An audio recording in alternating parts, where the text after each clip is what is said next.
Neste tempo de corrupção religiosa, poucos que creem têm espírito de discernimento entre o falso e o verdadeiro. Quando nós olhamos para a vida espiritual dos que creem, percebemos que recebem o falso como verdadeiro. Não tendo discernimento entre o Deus de Israel, o Deus único, Pai de nosso Senhor Jesus Cristo, e nosso Pai, ao qual nós nos dirigimos, e Ele também se dirige a nós. Sabemos que os eventos da antiga aliança são figuras e apontam diretamente para Cristo e a Igreja. Vejamos uma passagem no livro de Gênesis, no capítulo 35. Vamos observar. Disse Deus a Jacó: levanta-te, sobe a Betel e habita ali. Faze ali um altar ao Deus que te apareceu quando fugias da presença de Esaú, teu irmão. Então disse Jacó à sua família e a todos os que com ele estavam: lançai fora os deuses estranhos que há no meio de vocês. Purificai-vos, mudai as vossas vestes. Levantemo-nos e subamos a Betel. Farei ali um altar ao Deus que me respondeu no dia da minha angústia e me acompanhou no caminho por onde andei. Esta é uma palavra tremenda e gloriosa. O Deus que me respondeu no dia da minha angústia. O Deus que me acompanhou no caminho por onde andei. Jesus vem e se apresenta como aquele que é o caminho. E nos revela que Deus deve ser adorado em espírito e em verdade. Enquanto nós caminhamos, Deus é Emanuel, Deus conosco, Jesus. A questão hoje é que aqueles que creem ouvem falar de um Deus que é estranho, de um Jesus que é estranho, de um culto que é falso e estranho, utilizando das Escrituras. Mas quando Deus apareceu para você? Quando Deus te respondeu? Quando Deus esteve contigo no caminho? Se foi assim com Jacó, quanto mais com a igreja? Comprada com o sacrifício de Cristo, trazida à existência por meio do poder do Espírito Santo. A questão é que não há diferença hoje entre o Deus verdadeiro e os deuses estranhos, inventados pelos homens. Então entramos em muitos cultos que são cultos inventados a Deus. Não segundo o Espírito Santo, mas segundo os homens.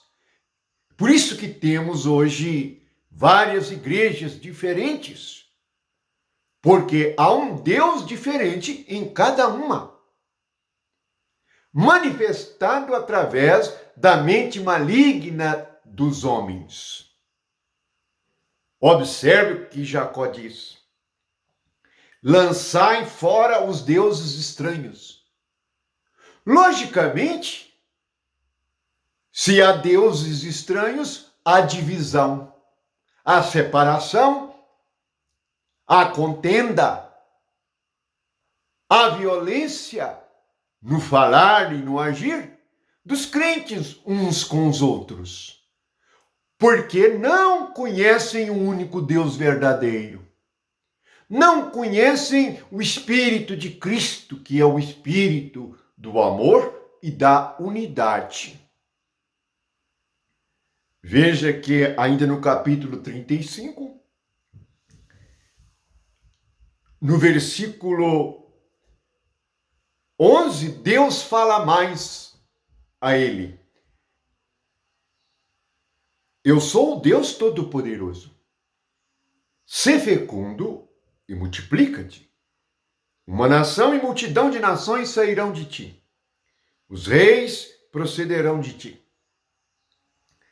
A terra que dei a Abraão e Isaque dar-te-ei a ti, e depois de ti a tua descendência. E Deus se retirou dele, elevando-se do lugar onde lhe falara. Então Jacó erigiu uma coluna de pedra no lugar onde Deus falara com ele. E derramou sobre ela uma libação e lhe deitou óleo. Veja que temos aqui uma figura exata da igreja, pedra viva. A igreja formada por pedra viva, Cristo. É o que há uma libação e óleo. Um sacrifício, uma oferta, apontando para Jesus e óleo apontando para o Espírito Santo. Portanto, a igreja verdadeira é formada por aqueles que recebem uma revelação de Deus, como Pedro. Pedro recebeu uma revelação de quem era Jesus e Deus mesmo falou com ele.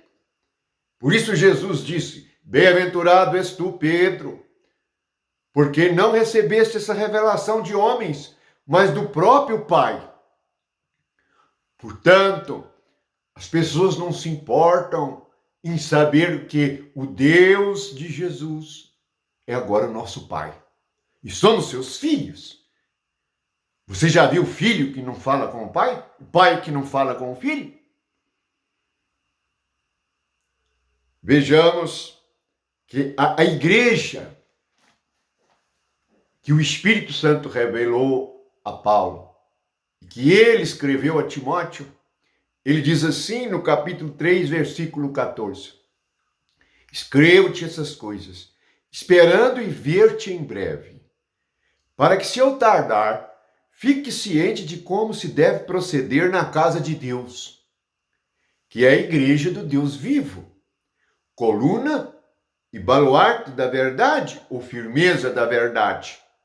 Evidentemente, grande é o mistério da piedade. Aquele que foi manifestado na carne foi justificado em espírito, contemplado por anjos, pregado entre os gentios, crido no mundo, recebido na glória. Observe que as coisas sobre a igreja são muito graves e as coisas sobre Deus são muito graves. E os homens e o homem carnal a leva de maneira leve e negligente, como se pudesse manipular as coisas do Deus verdadeiro.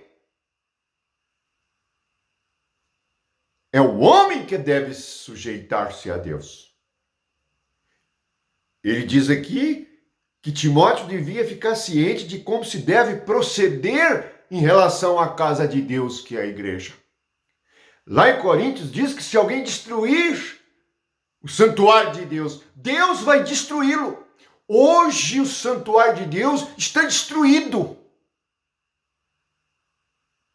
Onde você entra e encontra o Deus vivo? Essa é a pergunta. O que encontramos senão homens revestidos de carne e sangue e falando de si mesmo, criando deuses estranhos.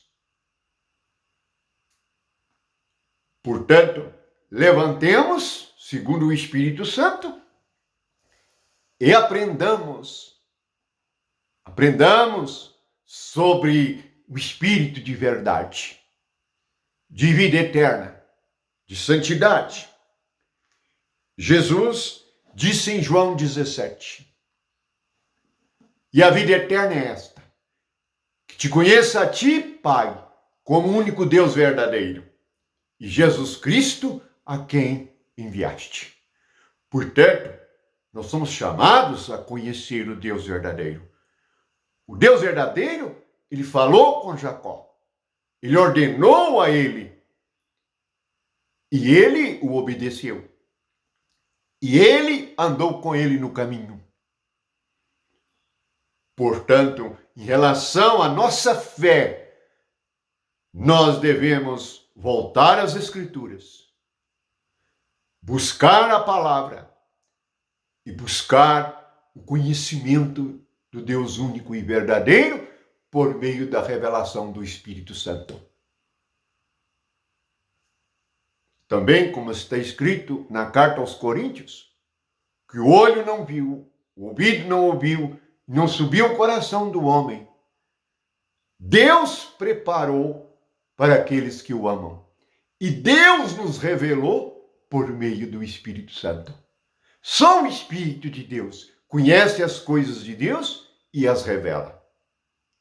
Que a graça e o amor de Jesus Cristo esteja derramado em seu coração. Que possamos nos livrar e identificar os deuses, os cristos e as igrejas estranhas, dominada pelos homens, pela carne e sangue, que é o pecado e a desobediência. Possamos entrar na realidade do Espírito de verdade, no reino do Deus vivo que está dentro de nós. Que a paz do Senhor seja com todos. Amém.